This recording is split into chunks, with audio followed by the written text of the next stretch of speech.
Hello, everyone. This is the Parks Academy, where we discuss and celebrate all things theme parks related. We focus mainly on Disney parks and resorts in both Anaheim and Orlando. My name is Paige. My name is Steven. And today we will be talking about our Disney100 exhibition experience. Yes, we are taking a break from our artist series. We have 2 more to go after this. But since this is our 50th episode, and because we are quite literally fresh off of our experience at the Disney100 exhibition, which I always want to call it the exhibit. I feel like exhibition is just too many syllables. There you go. Exhibition, yeah, it's 4. So I'm excited. I'm really excited to talk about this. We've been really wanting to go to this from the minute I think it was announced at the D23 event over the summer or fall. And I bought tickets the day they came out. So we've been like gun blazing to go to this thing. You know? Yep. Yep. It's been a really long. We've had a sick kid over the last few days, so we've just been having a really long week. So we're both sort of tired. Very little sleep. We got this. We can do it. Yeah. What are you excited about this week, man? What I'm excited about this week is that we got a teaser out of Disneyland that something special will be coming to DCA for a limited time this summer. Mm-hmm. And the teaser was none other than my girl, Peggy Carter. I know. It was like her from Agents of S.H.I.E.L.D. almost, huh? It was like from Agent Carter, right? Yeah, Agent Carter, not Agents of S.H.I.E.L.D. Yes. Yeah, clip that out. Someone will edit that out, so I sound smart.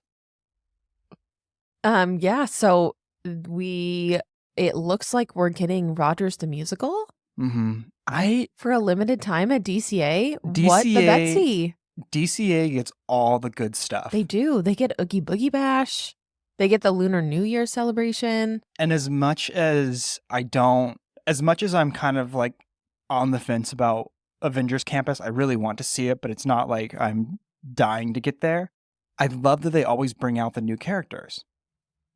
I love that, you know? I know. Like, you know, Moon Knight comes out the next day, Tuxedo Moon Knight's there. It's not, I don't know. It's not fair to the rest of us. I say as I don't live within 5 hours of either park. I don't even live with 10 hours of any park, unless you fly. So, yeah, that's a good thing to be excited about. What were you excited about this week? Similarly to DCA, I am kind of excited that for the Food and Wine Festival at DCA, they're bringing back Soarin' over California for a limited time, which is exciting. But I won't be there for that, unfortunately. So I'm kind of like sort of excited about it, kind of.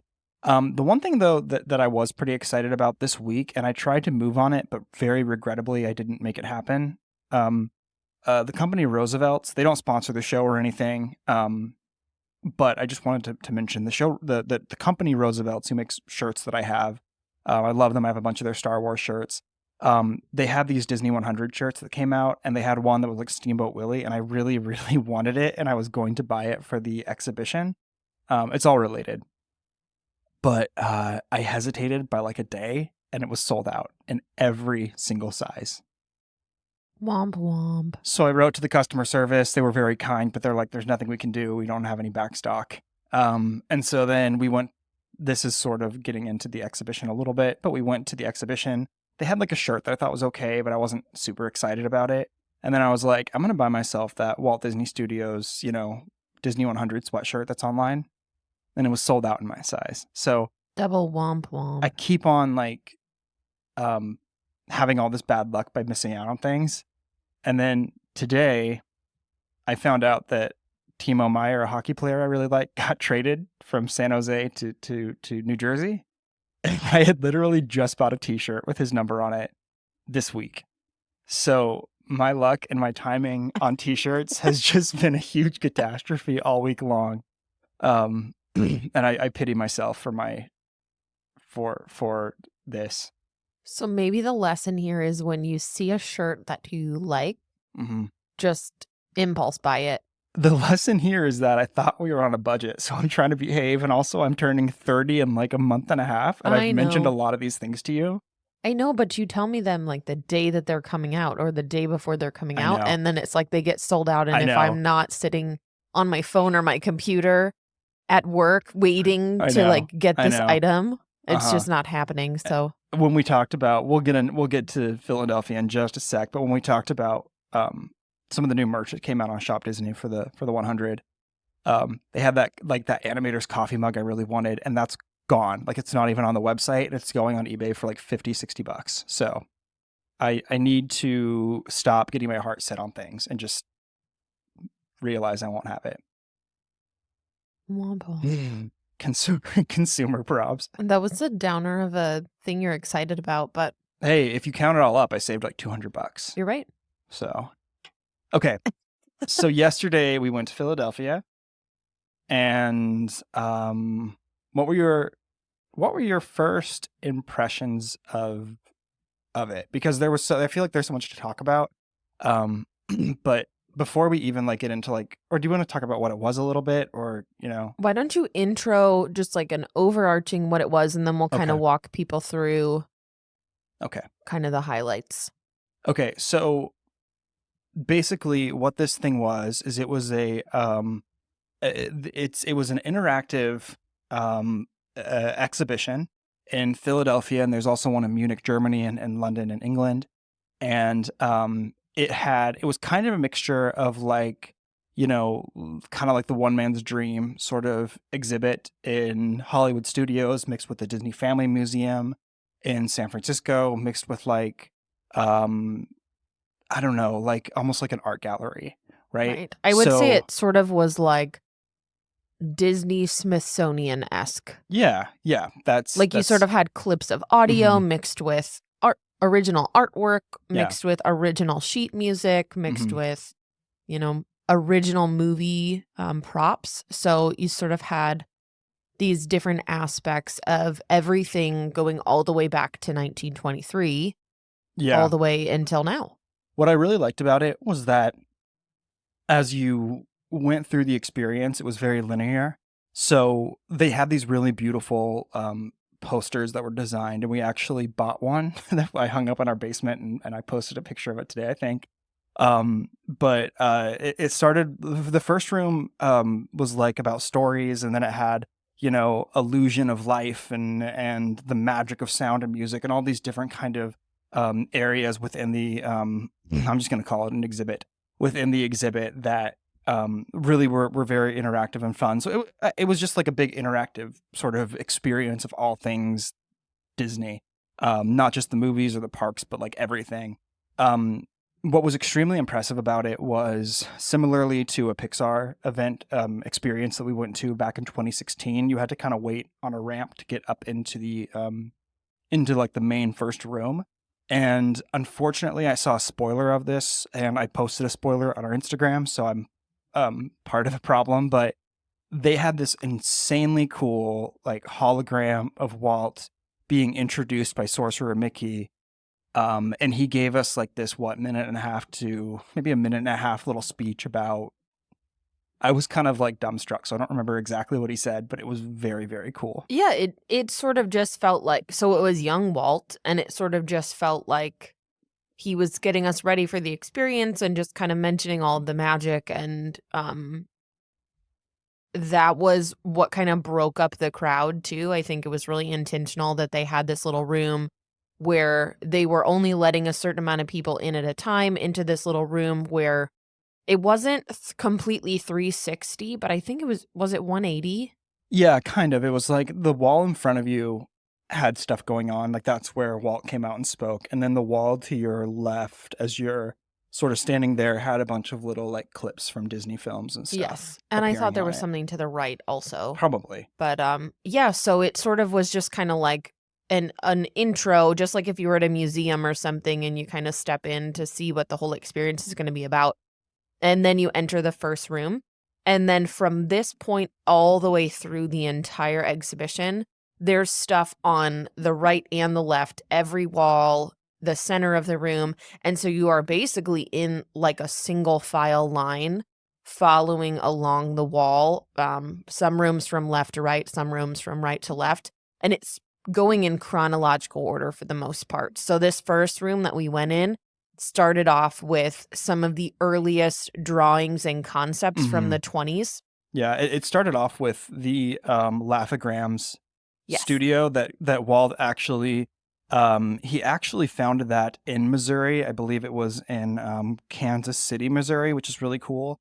That little company that he founded only lasted about a year and a half. Over 101 years ago, which is insane. But they had the little megaphone that he used to do his direction for like cute.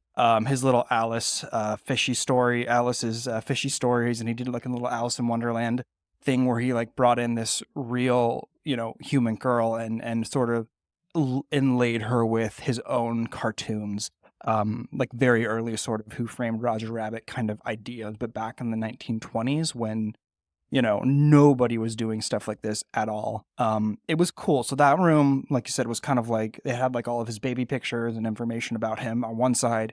And then on the other, it was like, Oswald the Lucky Rabbit. And then the first cartoon, or one of the first cartoons with Mickey and Minnie in it. So that was a really cool room. Yeah, it's sort of, I felt like it really kicked things off, going all the way back to the beginning. And then kind of leading into the next room, which is where I jumped a little bit ahead because we had a squeamish little 1-year-old who was getting a little close to nap time. Was packed too. And it was packed. That was the most packed room. Yes. So we were trying to bypass because, she wasn't as excited about some of those older things. And I had seen a lot of that stuff at the Walt Disney Family Museum and just from all of the research and documentaries and things that we've watched. So I did look at it, but just sort of in passing, and went to the next room where we saw a lot of the initial drawings and props from some of the older films. And so this is where we saw like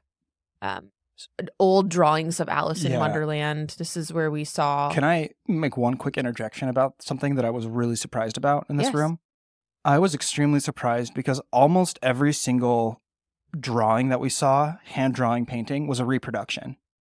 There were several that were super surprised about that. Even some of the sheet music we saw was all like, some of it was reproductions. Some of it, yeah. It's just really surprising to me. So my assumption that I said to Stephen as we were walking through, because he was like, oh, it says reproduced, is my assumption is because they're doing 3 of these exhibits around the world, I'm wondering if they've dispersed some of the original stuff to all 3 locations. Probably. And that there's reproductions at all 3 locations because they can't have all of the stuff at all 3. So I'm assuming all 3 are going to be slightly different anyway. That, or the other thing that I thought about was if you've watched some of these like, little documentaries on Disney Plus, they take such good care of the original drawings. So I think that some of the drawings from like the 30s and 40s and stuff would be treated like gold. Oh, I'm sure. Which is funny because I've been to a King Tut exhibit down in Los Angeles and they just had stuff everywhere. But I guess that Disney's more important than ancient Egyptian history. I don't know. There was several things that I liked about the room you're talking about. In the center of it, there was like these really beautiful kind of almost like crystal like no one can see your hands. I know. Like what would you call those? Like little statues, almost like big pillars, crystal pillars, kind of with like when you're going into the enchanted forest in Frozen, those things out front. Yeah, kind of, yeah. And so they had like videos being played on them for different sort of fairy tales and stuff, but none of them were actually Disney specific per se. They were just kind of like examples. That room was really cool though because they had what I'm assuming to be the original prop storybook from Snow White and the Seven Dwarfs from the first film, from the very first Disney original film, Disney film, yeah. And they also had the very beautiful bedazzled Sleeping Beauty book as well from all the way back from 1959. Right. So it was, it was really cool to see a lot of that stuff and just to kind of, whether it was something, really, really old, or for instance, they had the what is it? The Sleeping Beauty's glass slipper. I almost said crystal slipper. Sleeping Beauty's glass slipper. Get it together. They also had Cinderella's glass slipper from the hit film Cinderella in 2015. Oh, yeah. And I thought that was really special. It was beautiful. It was actually very beautiful. They also had an ungodly puppet of Pinocchio. That was not my favorite part. I have a whole part of this episode that's going to be about really horrible things that we saw in there. But that was a great room. They had a really cool little like dopey that was sleeping. It was for like very a photo cute. op and then a little statue that kids could get their photo with. Yeah. And then the Winnie the Pooh, that was from the hit film Christopher Robin with Ewan McGregor. I actually really liked that movie. Steven does not like that the dad was made out to be the villain for having to go to work. He just seemed like a good dad in that film. He was not spending time with his family. Well, have fun not having a roof over your head, kids. And then he got shamed by an imaginary bear. I mean, insane. I'm sorry. Pooh is not imaginary. Okay. Anyway, the puppet was very cute. The Winnie the Pooh. He was Our daughter adorable. loved seeing him. She was that was like the first major thing she was excited about. Mm-hmm. Yeah. So that area was really cool. We did kind of transfer over a little bit into this area called the Illusion of Life, which I thought was kind of interesting. There they had, oh man, I mean, it was just kind of like, how would you describe that room? They had like an entire wall full of the clay stat figures that they would mold and create for like reference points for the animators. Yeah, that the animators kind of look to. And then they had Cruella de Vil's dress. There was an entire wall leading up to Cruella's dress from the movie Cruella, which with the hit Emma film. Stone. That was good. Yeah. You're calling everything the hit film, even when you're being sarcastic. So one thing really quickly I will say about that space and a few other things, I was not excited about seeing those things specifically, because over the summer we went to the Pop Culture Museum in Seattle, where we saw this incredible exhibit of Disney heroes and villains costumes. Oh, yes. That was amazing. And they had everything. The Sanderson sisters, Jack Sparrow. I mean, you had, name it. And they had the original costumes. They had like Tim Allen's Santa Claus suit from the hit film The Santa Claus. This episode is going to be called The Hit Films. Title. Anyways, so kind of after seeing that, I wasn't as impressed with the beautiful red dress. However, right after the beautiful red dress, there was this really cool Olaf thing. It was an adorable Olaf. It was like what was it? It was like a shrine to Olaf. It was very cute.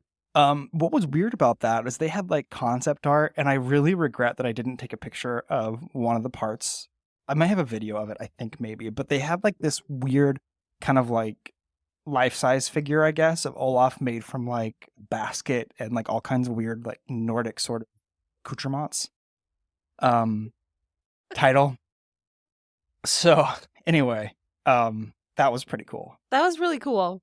They did have like a center like interactive table though that didn't work, I thought.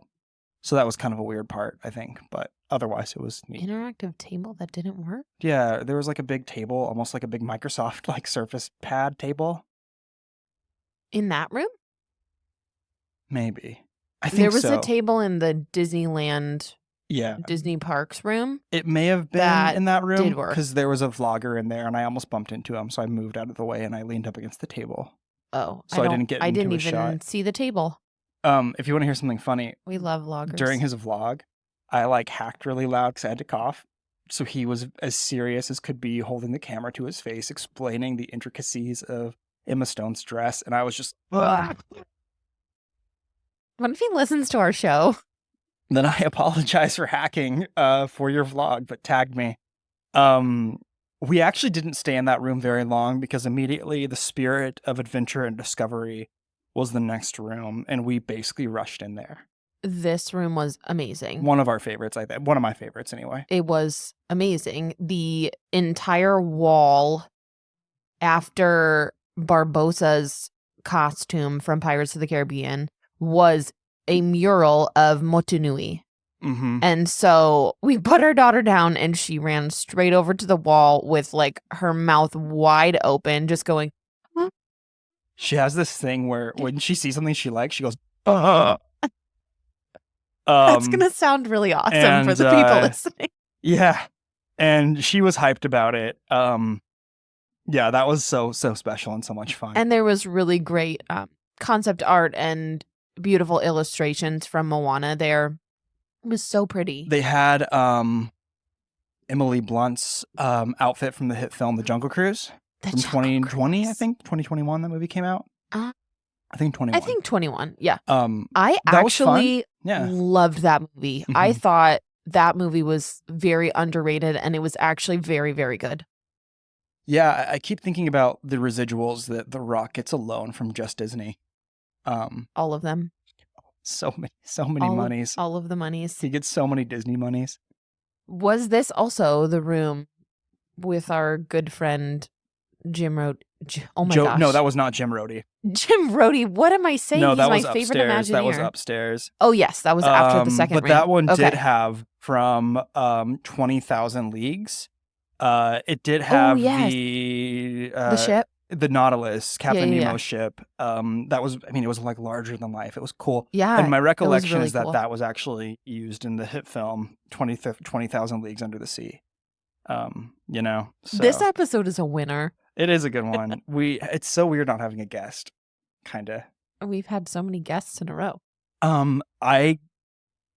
I went into like full on panic mode in the next room. Oh, they also had like these little interactive pirate chests, and one of them had Jack Sparrow's. Yes, the compass that tells you what you desire most, and it never tells him anything because he's confused. And mine pointed straight to the next room, which was the Star Wars section. They had the really cool little dice that in The Last Jedi, Luke gave to Leia as a Force ghost, which is precious, and to think that like Carrie Fisher held it is kind of special, you know, considering that she's no longer with us. Sad.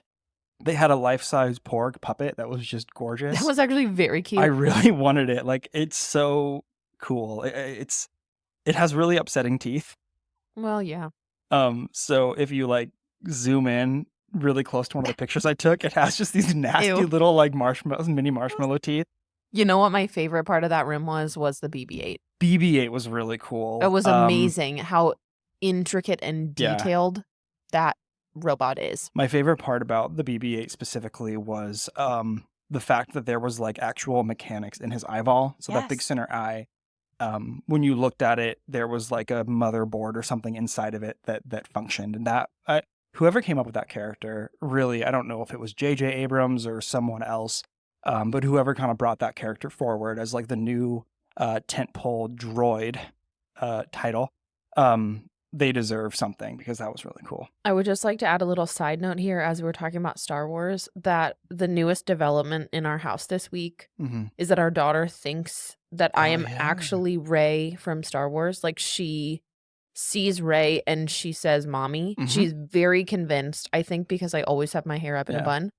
And we both have brown hair, and that is all that a 1-year-old needs to know to get confused. And the second development is that every time she sees Chewbacca, she says Dad. Or sometimes when she can't find Chewbacca, she lands on C-3PO.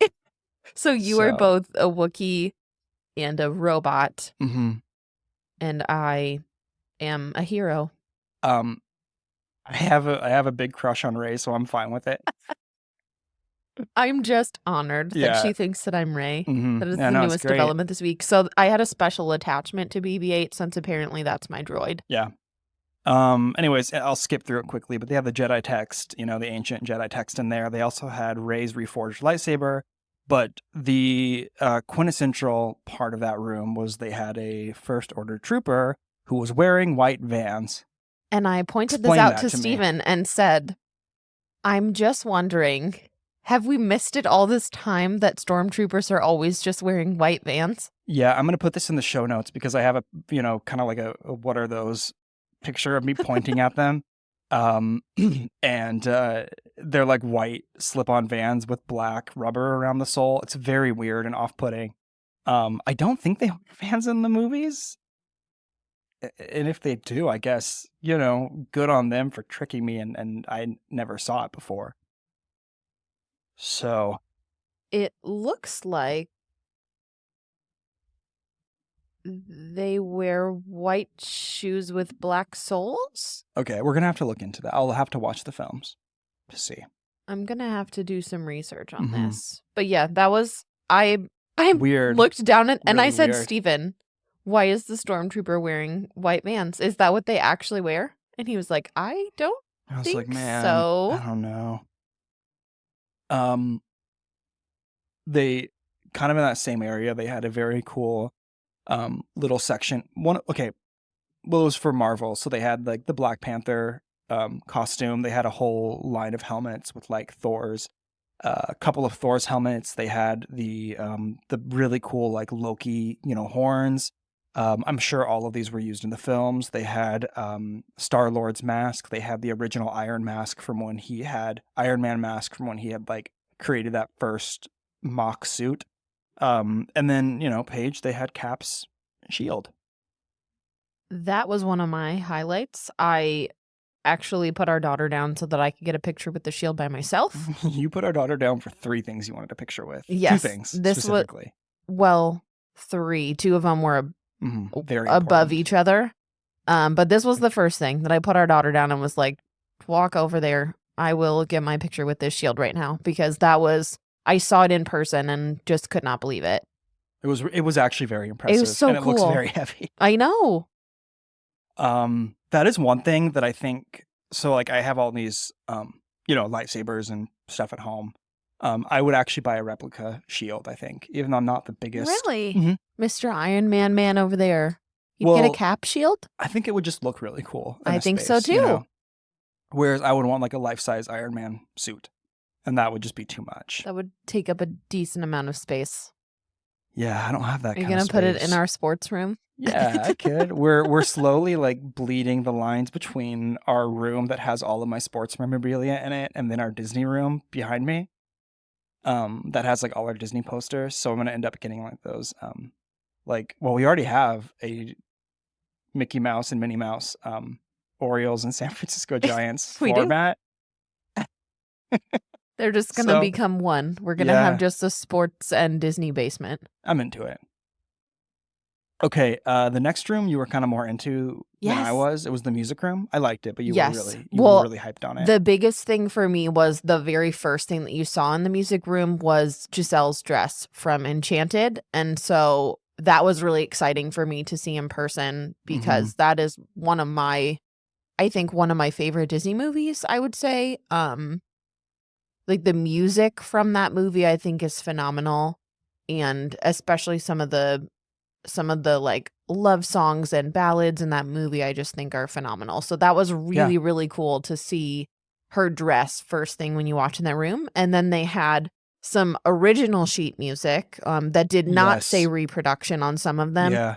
And then some of them, I believe, were reproductions. The first one that I noticed was Whistle While You Work, from 1934, which I thought was actually extremely impressive. That was the date that it was written, December 21st, by Frank Churchill. So really cool. And like the paper is that sort of like brownish tan, and there's rips on the corners. So you could tell that was like the real deal. Right. It was really cool. Right. It looked very old and authentic. And then they were playing music in there. They had a screen up above all of the sheet music. And so it was music from Princess and the Frog when we walked in. And so it was sort of a music video with Tiana, and it was just very fun. And then there was a Conductor Mickey statue in that room. Everyone wanted their picture with that thing. So we had to kind of like wait in line to get our picture with the Conductor Mickey, but it was very, very cute because it really fit in with the music room and the theming of that room. And then there was a lot of audio that you could go over and listen to and watch some of the voice actors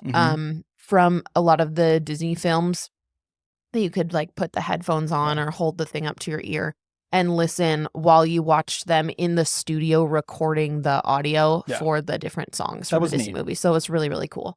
One of the things that stood out to me in that room specifically was the mouse guitar from the Mickey Mouse Club.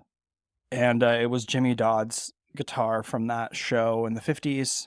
It was just a really kind of quirky, weird little 4-string guitar that had like Mickey's face on it. It was very cute. Actually carved into the guitar with mouse guitar written on it, which sounds like a goofy word. They had a costume from The Lion King on Broadway. Yes, it was Mufasa's costume. Okay. And then so pretty. After that, I split off, and you spent time in like the record room. Yes. So the next room had just pictures of different album covers, and it was everything from like the Cheetah Girls to Cinderella to Lilo and Stitch, Guardians. I mean, they had every Mhm. Disney album They from also had a every lot of era. Disney albums from like other countries too. Yes, So which that was was neat. very cool. And so there were screens sort of built into the wall with all the record covers on it. And you put on a set of headphones. And there were 2 headphones for every screen. So I put a pair on and then I put a pair on our daughter. And she's never really listened to music through headphones before. So I wasn't really sure how this would go.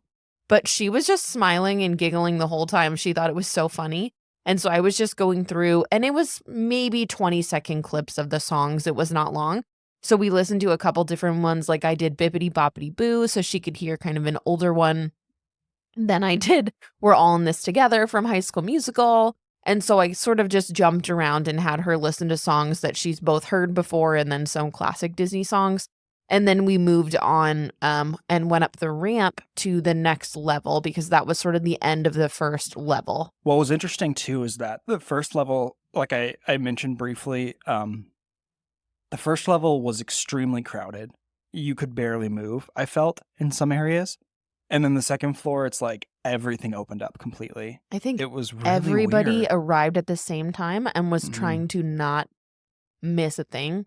Yeah. Everybody was stopping at every sign to read every detail. And so when we got up to the second floor, it was like, everybody was still at the beginning, Yeah, basically, because we kind of breezed through some of the stuff we had seen before. Yeah. There was a couple things that I felt, regrettably we had to go by kind of quickly, but we had a 1-year-old who didn't nap on the way there because she was just like, nope, 2 hours in the car, I'm going to stay awake the whole time. Mm-hmm. Okay, the second floor really impressed for sure. This next room, this was my favorite room. So we started For off sure. in kind of an unmarked room, and one of the first, so it's very like, it is themed, I think, after Walt's visits to like other countries to expand his portfolio for films. So there were pictures of wildlife and scenery, and one of the things that I really liked for some reason, I don't know why, but they had like a pair of Walt's slacks that were gifted to him from South America during a tour that he did in 1941. They also had a 16 millimeter camera that he used for filming and for capturing some of the things that he saw out there in South America. The pants are sweet, and I was impressed by them for some reason. And this is the room where we had some concept art for Animal Kingdom. Mm-hmm. It was a reproduction of the original, but it was from 1994 because, as we know, Animal Kingdom opened in 98. That one was beautiful. So we had like some concept art there for that, and we had concept art for both Navi's River Journey and Pandora, the World of Avatar, which, if you are a listener of the show, you know that these are some of my favorite things. Right. There was also a TV screen in there where Joe Rohde was talking about Friend of the show, Joe. Yes, my favorite Imagineer of all times, Joe Rohde, talking about some of his designs and just the things he was able to help create with the Walt Disney Company. So this room was very, very exciting to me because it felt like it was dedicated to a lot of my favorite things with Animal Kingdom and Joe Rohde's influence and Pandora and all of that. My favorite thing in that room was a very early painting. It almost looks like it was it almost has the vibe of a watercolor of the Matterhorn, almost like a concept of it. And what's so impressive to me about this specifically is that the Matterhorn is almost standing on its own and there's nothing around it. You can see the horizon of Orange County behind it, and you can see people kind of walking around on like this just like a gray sidewalk. It looks, besides the actual mountain itself, it looks nothing like what Disneyland is today. But it was, I would love to have that in my house. It was a very, very nice painting. Mm-hmm. So that was a really cool room. I definitely could have spent more time in there than I did. Mm-hmm. I feel it was great. The next room that we went into was called Interventions, and it was really, really great. They had an entire storyboard from early cartoons. There was animatronics sort of stripped down so you could see what they looked like. all kinds of stuff like that I was extremely impressed with. The coolest thing that I saw in there was something called an animation console, and this thing had over 100 buttons on it easily, and it was a very, very early sort of uh, machine that allowed Imagineers to control animatronics. And so it almost looked like the game Operation, where there's this little person, like a silhouette of a person on the board, and all over the person are buttons and dials and stuff to where you can control what they're doing and all that. Extremely impressive and really, frankly, completely ahead of its time for, what it was and what people were able to do. Terrible, terrible, terrible stuff was in there as well. Like a half-formed Mr. Lincoln head with one eyeball, an entire hole in his forehead, and what looks like the braces from the Johnny Depp Charlie and the Chocolate Factory Oh, film. yeah. That was horrible. They had some other, like, this really weird, almost like a wooden statue of a guy like bending backwards, like he lost his bones. And then finally they had a are you seeing what I'm seeing right now? Yep. Yeah. They had a a stripped down animatronic head from one of the presidents. They didn't say which one. But one of the presidents from the Hall of Presidents, and all you see are his teeth and his tongue and his eyes and his eyelids that look like bubblegum. It is really upsetting to look at. And the rest of it, all of the fill-in pieces are just like metal stuff. The eyes are what I don't like the most. It's gross. It's creepy. Yeah, I sent a picture of it to my sister when I got back, and she wrote me back, and all she said was no thank you. But that was really cool. And then they also had this little animatronic hand from Pirates of the Caribbean, and you could kind of control it. There was little buttons where you could, press certain things. Make a move. It'll move. Yeah, you could make a move. Right? Yeah. Sure. You could bust a move. Finally, in that room, the thing that I really like, Paige kind of had to go through this room quickly because, again, we had a short fuse, called our daughter with us.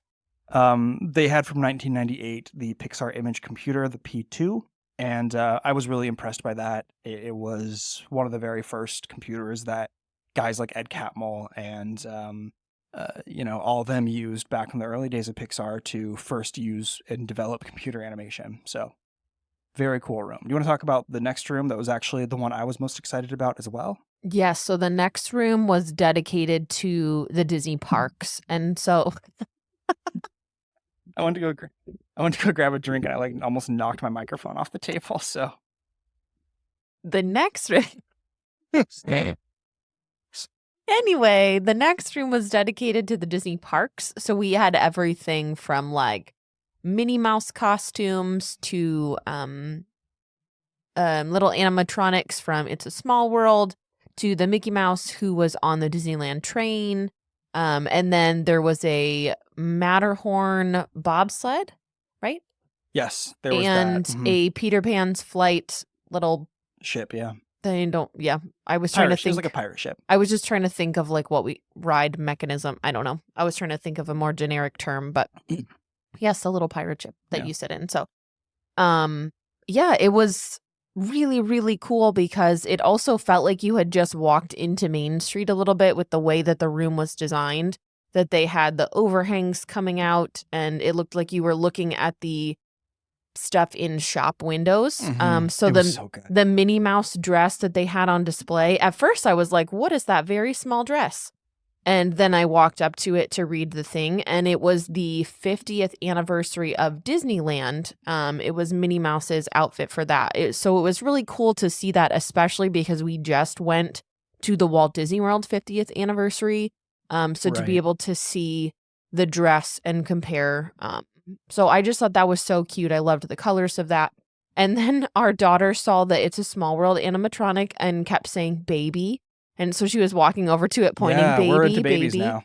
And so I guess because it's a tiny little animatronic, she thought it was a small child. She's so really into babies right now. yeah, so that was very cute. Getting to see that little piece of the park. Yeah. And then seeing the ride vehicles there was obviously very cool because you hadn't really seen Right. anything That was parks cool. specific until this point of the exhibit. You know what's funny about that is how excited I was to see the bobsled when like I've ridden that ride a bunch. So It was just cool to see I it know it's just like funny in a that museum yeah, setting I instead agree. of just sitting down in it. I agree. A couple of things that stood out to me in that room specifically, obviously the bobsled, of course. They had the employee #1 badge from Oh 1955. That yes, was that very, was very so cool. cool. It was like a bronze badge and it said #1 on it. It had the same oval shape that you see today with a little emblem of Disney up on top. They had one of the original ticket books. Back in the old days, if you don't know this, you used to actually have to buy ticket books like at a fair, and then you would pay per ride. Still way cheaper than it is today, but you would actually have to like, you'd have different tiers of rides that you could do, and like this, some of them cost different amounts of money based on what you wanted to do, and so they had those ticket books there as well. I agree with you. The engineer Mickey was amazing. That famous photo of Walt on the Disneyland train hanging out the window holding onto an engineer Mickey plush. That was there, which I was just really impressed with.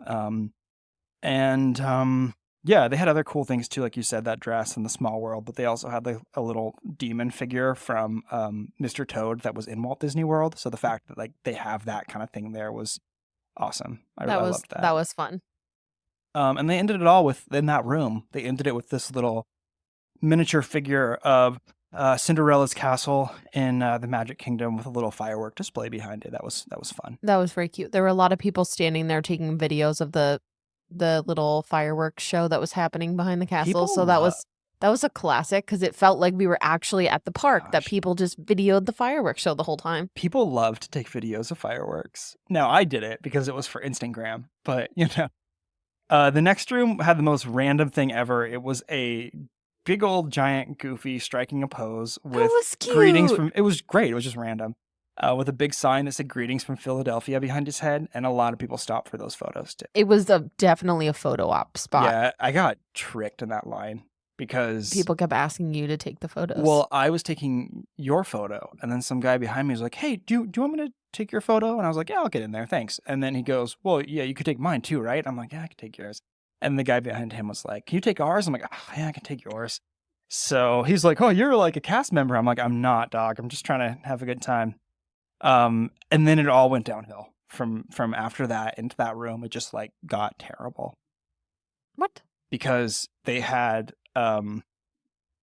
they did have an early Mickey Mouse It did not get plush terrible. from the 1930s, the home sewn one that are cute.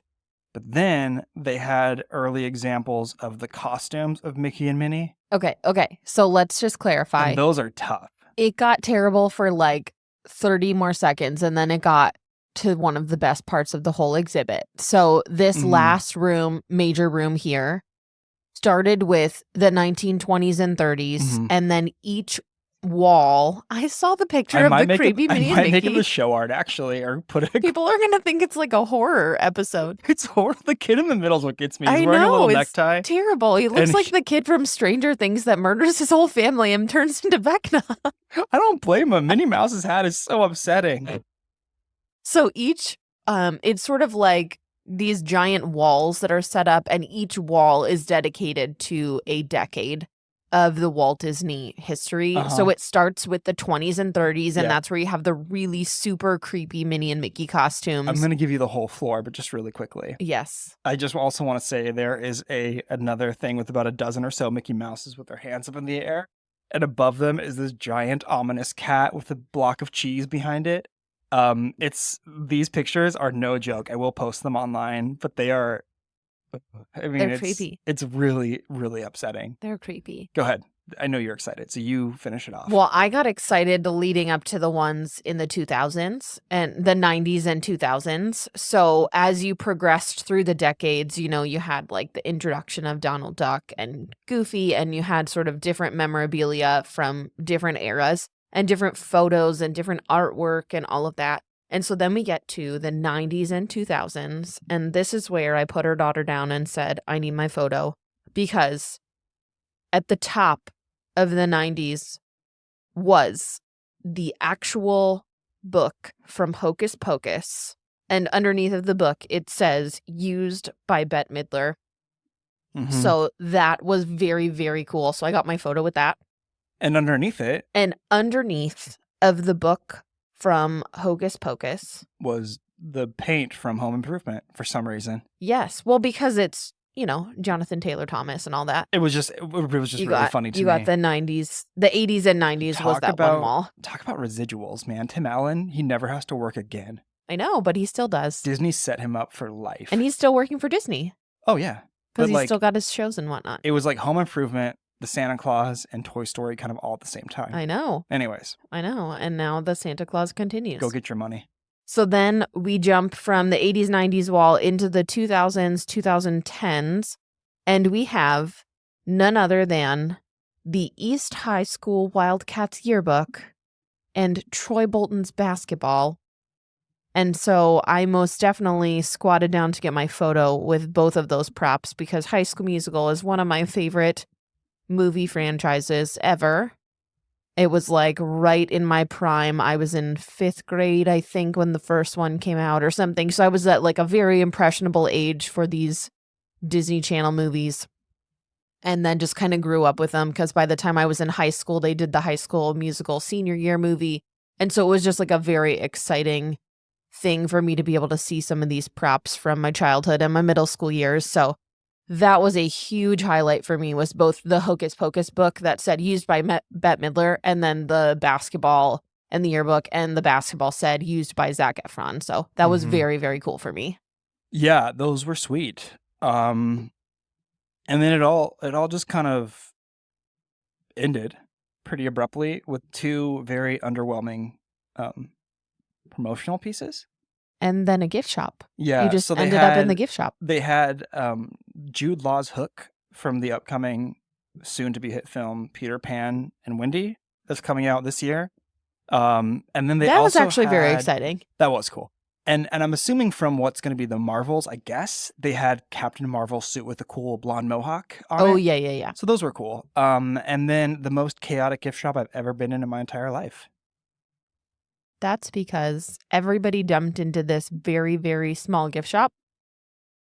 And there was hardly any room to navigate. And there were people with giant Wonderfold wagons trying to push their way through. There was no room for all that nonsense. There's not a lot to say about the gift shop other than they had regular Disney junk. We did buy a t-shirt that had like the logo for the Disney100 exhibition on it. The only thing for me worth noting about the gift shop were these insanely cool neon Minnie and Mickeys that were up on the wall behind the cash register. And I very sincerely asked the gentleman who checked me out, are those available to purchase? And he said, no, they're available to look at. And I was like, that stinks. So anyways, I'm going to post pictures of those too at some point because they were just amazing. Final thoughts about the whole thing. What do you think was your I guess it must have been Bette Midler, but what was your favorite thing? Did you have something that specifically stood out to you? I honestly, like the 3 props that I said that I got my photo with, but I really do think that my favorite thing was going into that room on the 2nd floor with Animal Kingdom and Pandora specific concept art. I just thought that room felt very cozy. It felt like I was going back to Animal Kingdom and kind of seeing some of the stuff from when they were thinking about developing that park. So I think that room was most magical for me. And then to be honest, like the whole experience, I didn't know what to expect with it because I was kind of only comparing it to the Pixar one that we did before. Yeah. Which was much more open. And obviously this one is so much more exclusive. Yeah. So it was so crowded. And so the only thing I would really say for people is like if you can do the first thing of the day, do it, because we went right at 11 o'clock. And so it was super packed and we could hardly move in the first few rooms. I was starting to lose my patience a little bit. Yeah, so it just felt a little like it was frustrating in some places. But actually. It felt like a true Disneyland experience because it felt very much like Disneyland where it was a lot of people trying to see a lot of really special things and everybody was entitled to be there. We had all paid our way to be there. And so we were all trying to soak in as much of it as possible, but it was so crowded in the first few rooms that it really felt like, are we ever going to be able to breathe again? Yeah. And then it definitely cleared out as we got through the first floor and Yeah. onto the second floor. We could move anywhere we wanted. I So felt like I could breathe on the second floor. yeah, so that's what I would say, like, my Yeah. key takeaways were my highs and lows of sorts. My favorite thing was, to be sure, the animation console we saw. The reason why is because I expected to see art. I expected to see Star Wars junk. I did not expect to see that because I didn't know that existed before, and I just thought it was extremely impressive. I agree with you. It was really, really crowded. Unfortunately, I was actually texting a buddy of mine afterward who took his kids a few days before, and he and I were both like, it was too much. Like, way too many people for way too small space. The Pixar exhibit we went into, it just immediately like opened up. So when you walked in, it was this giant room. Whereas this one, it was like these little small rooms you had to navigate through. And the only reason I really got kind of peeved was because the Franklin Institute sent out an email of like do's and don'ts, and I read it carefully. And one of them was just don't bring anything oversized stroller-wise. Double strollers, big bulky strollers. And we were behind some folks who literally had a giant wagon, and it was like you couldn't The Wonderfold get by wagon, I them. told you. And at one point, they just kind of left it in the middle, and they're like, "Oh, it's fine. It's not going to bother anyone." I'm like, "It's bothering me though, kinda."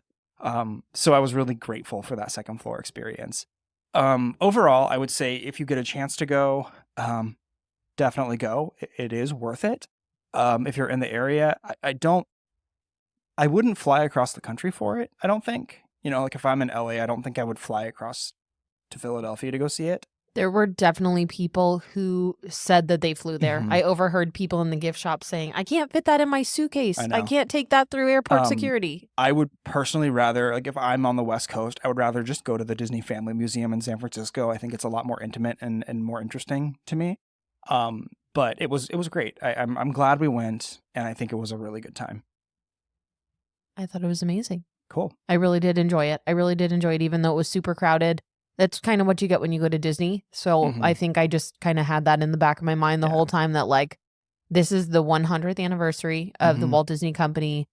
This is a limited time. It's only in 3 places around the world. And so there's people from everywhere trying to see this. So my favorite part of the whole experience was when we were in the ramp waiting to get into the Walter hologram room. And we had some people sort of within our vicinity trying to guess who the silhouettes were on the banners and getting them dead wrong. I had a really good time with that. It made me laugh because like when they thought that Moana was Merida. They're like, is that Merida? I don't know. Does she have an oar? And I'm like, I'm just going to listen because this is fantastic. So yeah, 10 out of 10. Well, 8 out of 10 because of crowds. There you go. Okay. Well, that's going to do it for us. Everyone, thank you so much for listening and joining us on this very fun episode of the Parks Academy. Next week, we are going to be right back at it with our Disney Artist series. We have 2 more, and then we're going to wrap that up and start something totally new. We're just going right back to our regular old stuff. Thank you again to our sponsor, Deep Cut Co. Again, don't forget to use the code TPA10 at checkout to get 10% off your order. You can find us on Instagram at the Parks Academy, online at theparksacademypod.com. And also we are releasing some early content, some video content, stuff like that on our Patreon. We have tiers as low as $2 a month. So if you want to join on that and get early access to our stuff and also some shows that we're not releasing on our main feed, check that out. And we really do appreciate it. Thanks again so much for listening, and we will catch you next time.